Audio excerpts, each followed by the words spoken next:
Joining me right now to talk about all of the above, House Intelligence Committee Chairman Devin Nunes. Mr. Chairman, it's always a pleasure to see you. It's great to be here live. I'm not coming from California. I know, I'm so happy. Different. It's great that you're on set, so thank you very much. These Russian indictments, we could have known about them earlier this year when you actually came out with your report back in March, and then the findings released to the public at the end of April. I've got the report right in front of me. Your reaction to these indictments? Well, we knew about this a year and a half ago. Almost everything in the indictment we knew about. In March 22nd, we released our findings that you have in front of you right there. Those findings were available March 22nd. If you remember, the media mocked us. Yes, I do remember. They made fun of the Republicans. They said it was a whitewash. The Democrats said it was a whitewash. Nearly everything the Democrats said about our report was that it was a whitewash. Then we had to fight with the intelligence agencies and the Department of Justice so that they would not redact and they would declassify our report. That was finished in April.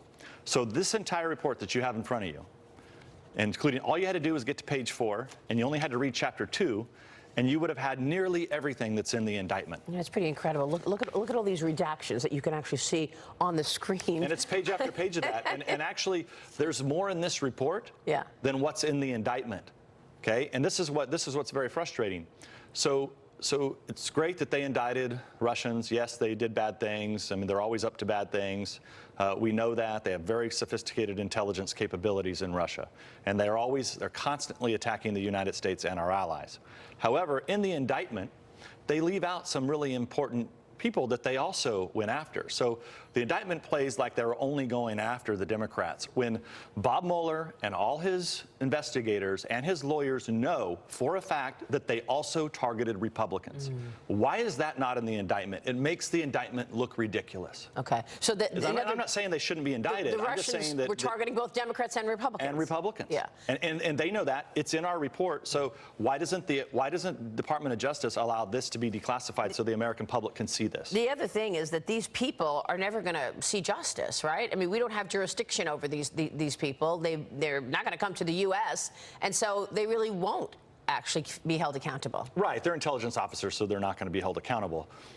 It doesn't mean, though, that we shouldn't call out Russia for attacking conducting cyber attacks on our system. But the timing of this, I mean, they released this right after the Peter Strzok hearing, and your point is, we knew all of this a year ago. Why is now the time to make these arrests and not a year ago when you actually had the information? Well, I have to call into question. You knew about this a year and a half ago. You for sure knew it because you got our report, so you for sure knew it by March and April of this year. And then it looks like all the Mueller team did was validate our report, indict some Russians, and leave out, I think, some very pertinent relative of evidence that the American public should see, which is, why we continue to have to fight. This report has been mocked by the media, has been mocked by the Democrats, and still is mostly redacted by the Department of Justice and the intelligence agencies. And all of these redactions really underline a common theme, and that has been obstruction on the left. You look at that Peter Strzok hearing last week, and there was so much obstruction on the Democrat. They were trying to change the subject. They were trying to stop the questioning of what went on during the 2016 election. So how are you going to get to the information when you see you're in a catch-22 situation? Because every time you want to know why the Trump collusion investigation launched in the first place. But when you ask that question of Peter Strzok or anybody else in the FBI, they're going to say, we can't talk about it because it's an active investigation, and it is by the special counsel. Yeah, so there's a couple of points I think that are important. So we have before July 31st of 2016, we have asked the Department of Justice for months and months and months. I've said on your show, did you run informants? How many informants did you have before the investigation was even open? How much did you pay these informants to run into Trump campaign or officials or associates? Because the Department of Justice is trying to say, and the FBI, that they didn't do anything until after July 31st. So we're still waiting on that information. I think that is really important information the American people should know. The second biggest problem we have is that the President of the United States has got to declassify this. If the President of the United States would have declassified this, if you go through page after page after page of this, Okay, the Mueller indictment would look ridiculous today if this was if this was unredacted and declassified. Well, you know what? Because there is a big portion of the country that will say, oh, he's trying to get in the middle of an investigation, which is why I asked the president 2 weeks ago when I sat down with him in that exclusive interview with President Trump whether or not he's going to declassify these documents. Listen to this. Why don't you just direct your subordinates to get those documents over to Congress? Are you going to do it? The one thing I want to stay uninvolved in, at least for now, I may get involved. Okay. But I've been told by so many people, don't get involved. You know, Congress other people got involved, and it's not good. And they'll get the documents, and they're getting them.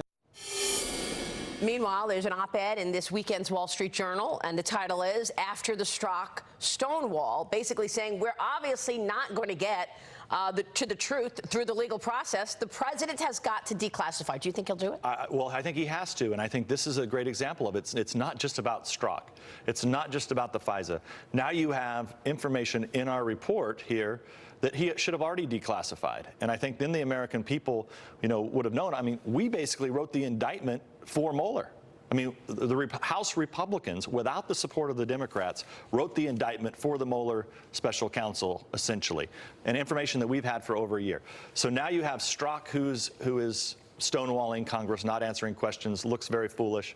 You add on to the fact that you still have the FISA that's sitting out there that should be declassified so the American public can see it. Because what is consistent in all of this investigation for a year and a half? House Republicans come out and say something, and then we get attacked by the mainstream media, mocked by the mainstream media and the Democrats. But every time when the truth eventually comes out, we're proven right. And we will be proven right again if the FISA, majority of the FISA is declassified so the American public can make up their mind, you know, were the counterintelligence agencies abused by the Obama administration, or were they not? Yeah, and at this point, we've got, what, 25 or 26 Russians that have been indicted. The number of Russians colluding with Donald Trump, 0. 5 Americans indicted, 4 of them for lying to the FBI and Manafort for 20-year-old bank fraud. So there are reports today that the special counsel is looking to wrap this up by the end of the summer. Do you believe that? I don't believe it. I mean, they look, I hope that's the case, but they look way too political to me. Because every time it seems like something comes out, Strzok, or before that we had, when the FISA stuff came out, the special counsel always seems to be reactive to try to, I think, create narratives. And maybe that's not the case, but it sure looks like the case. So where does your investigation stand now into the State Department and into really how this launch took place of the Trump-Russia? We are waiting on the Department of Justice to give us that information before July 31st, which for week after week after week, they continue not to do it. They did provide a lot of documents that are aiding us in our investigation. And then we have kicked over 42 names. Strzok and Page are 2 of those 42 But also names. Glenn Simpson is on that list. Yeah, so and those, we kicked it to the task force from the Oversight Committee, in which Mr. Ratcliffe is on this task force. We need these people interviewed on camera as soon as possible. Real quick, before you go, let me ask you in terms of what happens now and, you know, whether or not you think we're going to see accountability here. I think you only see accountability if there is either a second special counsel that investigates all of this, or there's somebody that is outside of the leadership of the Department of Justice who can run a real investigation on abuse of power and other issues. What should the president ask or speak to Putin about? Well, the president has to be told. Well, number one, I would say don't hand a reset button over, like the Hillary Clinton did. Yeah, right? That's number one.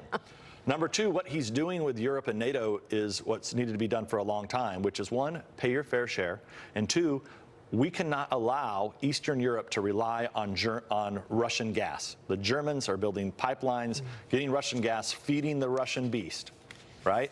While the Germans are only paying 1.3%. So I laugh about all these people who are saying that Trump shouldn't meet with Putin.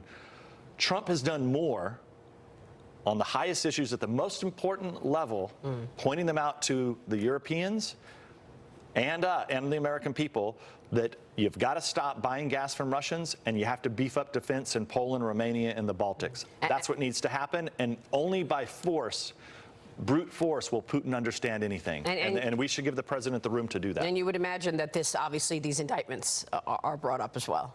Yeah, I would guess. But you know, it's just ridiculous. Mr. Chairman, it's really good to see you this morning. Nice to see you in person. Thank you so much for joining us.